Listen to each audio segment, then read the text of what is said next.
Hello and welcome to this Roots Tech presentation. My name is Alison Spring. I'm a professional genealogist based in Scotland, and today I want to let you in on some secrets that will help you to get more out of using the official Scottish Records website, Scotland's People.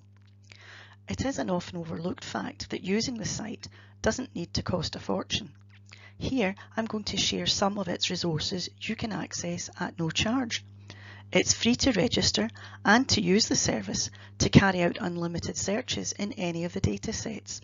There is plenty that is totally free to search and view. First of all, let's look at search results. These are not just lists of names and nothing else. Very often you can glean plenty of detail from them without seeing the record itself. Civil registration indexes, census returns, testaments and inventories, military appeals, property records and church records, including Presbyterian Church of Scotland, Roman Catholic and Nonconformist denominations. You can view the search results of those all freely. This example shows the results of a marriage search in the civil registration records. Here I searched for an individual with the surname of Paul anywhere in Scotland who got married between 1900 and 1912. As you can see, not only is the name of the person searched for given, but also the full name of their spouse, plus the registration district in which they married, and the year. Often this will be enough to help you rule someone out and save you paying for the wrong record image. Death search results also include the maiden name of the deceased's mother, where it was provided, and deaths of married women from the beginning of civil registration in 1855 were recorded under both their married and maiden names, meaning you can search using both of those terms together, which will significantly reduce the number of results you get and help pinpoint more accurately the correct records. The census return search results can help you identify a cluster of people that could be related. These cover 1841 to 1911 and soon 1921. Use the reference numbers in the search results to group together people with the same surname. This way you can see if a potential family group has the same combination of given names as the family you're researching, parents and children for instance. In this example, Margaret and Jean Wilson both have the same reference number in the parish of Fogo, and looking at their ages, they are possibly mother and daughter. In any record set, if your search returns a high number of matches, you can narrow your search by county and by parish to get more focused results. In Scotland, wills are known as testaments. Testament search results yield very specific details about the person, such as where they lived, names of family members and their actual death date. Here you can see both married and maiden names are given too. In Scotland, a woman's maiden name stays with her throughout her life and may occasionally appear on census records even after she's married. Here, Angusina is identified by both surnames, and this is the standard format for testaments. The Military Service Appeals Tribunal dealt with men who, during the First World War, had applied for exemption from military service but been refused. Scotland's People holds the records of their appeals against these refusals, and the search results can contain a good level of information, including the grounds of application and the tribunal's decision, like the one shown here. The occupation and court name may help you make a more informed decision as to whether this is a record you want to pay to see. Valuation rolls are property tax records and are available online from 1855 every 10 years up to 1940. They will identify the heads of household at specific addresses and can be used to pin down families' whereabouts in between the decennial census returns and later. The first person on this example is my uncle. His family built their home here between the world wars, and I spent my childhood summer holidays here. This record shows he is a tenant of the local landowner, renting the ground on which the house stands. Further down you can see a Mrs. Flora MacLeod is the proprietor of several houses in a different area, meaning she owned the land and buildings. Church records are an essential part of Scottish research, as the churches, mainly the Church of Scotland, took the responsibility for recording life events before the introduction of civil registration in 1855. Here you can see a list of search results of Catholic birth and baptismal registers. They show the child and parents' names, the dates and the parish. All searches of church records on Scotland's people will return results in this format, allowing you to look at parents' names and determine the relevance of a record. However, not all results will give both christening and birth dates, and in some earlier parish registers, the mother's name may not appear. So when searching earlier christenings by parents' names, try leaving out the mother's name in case this was not recorded. You can search church records by parents' names, but not the civil records after 1855, as parents' names have not been indexed. However, for births and marriages before 1875 in Scotland, Family Search's International Genealogical Index has extracted most of the records, and you can do parent searches on their website.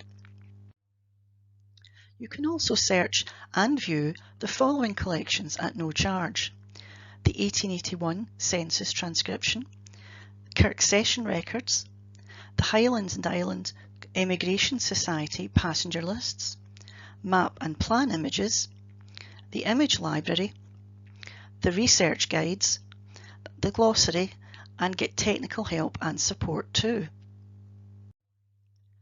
On the website, right at the end of the list of available census years is 1881 LDS, which means it's sometimes overlooked. It's a free-to-view transcription of the 1881 Scottish Census, and it's the product of a community indexing project carried out in the 1990s by the Scottish Association of Family History Societies and the Church of Jesus Christ of Latter-day Saints.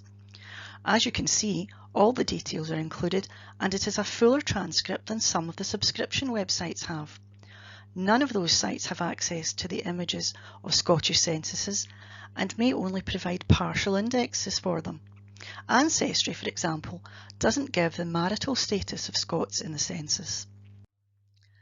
The Kirk Session records of the Church of Scotland have recently been included in the free collections.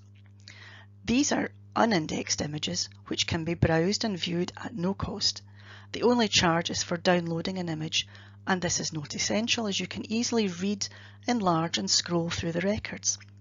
They can be searched by place name or catalogue number, and you can then select the time period you want to look at. This image shows the charges made to families for ringing the church bell and the hire of mort cloths for funeral services. To learn more about the kind of information you can expect to discover as you explore the Kirk Session records, check out my Roots Tech video, which goes into more detail on this subject.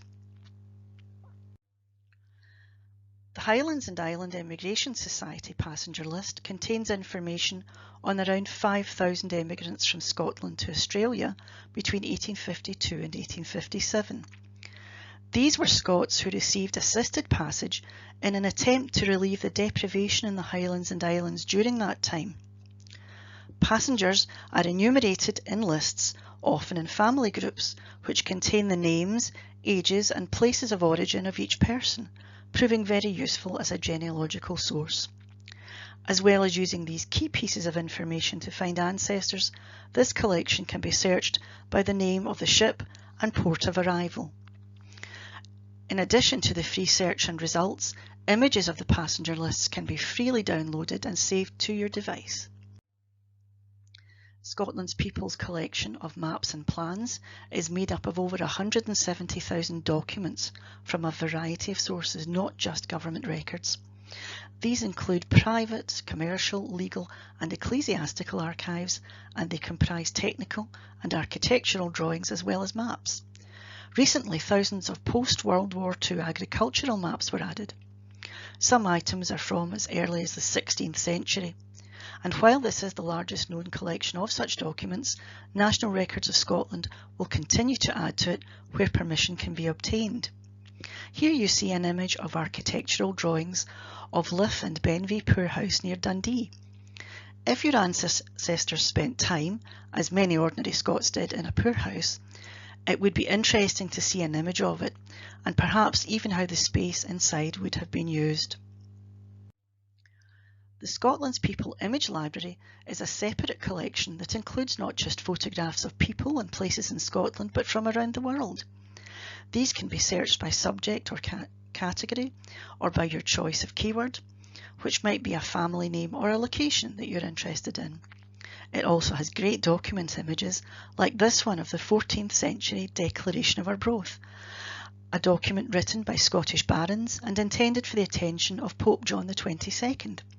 Interestingly, in 1997, the United States Senate signed a resolution stating that the American Declaration of Independence was modelled on this ancient document, although this is not accepted by all historians. Images can be viewed, but to download and keep a copy without the watermark, there is usually a charge. However, the Declaration of Arbroath image is, appropriately, free to download. If you want to learn more about this important document, check out the video listed in the syllabus.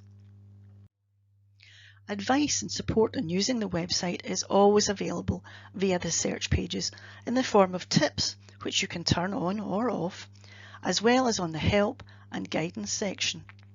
Especially useful are the extensive set of online research guides covering all the various record types and much more.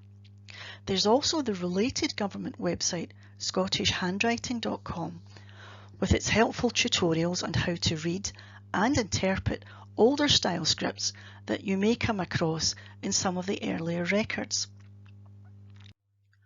Also very useful for when you run into unfamiliar language is the glossary, which can be searched for a particular word, or you can simply browse the categories and learn something new.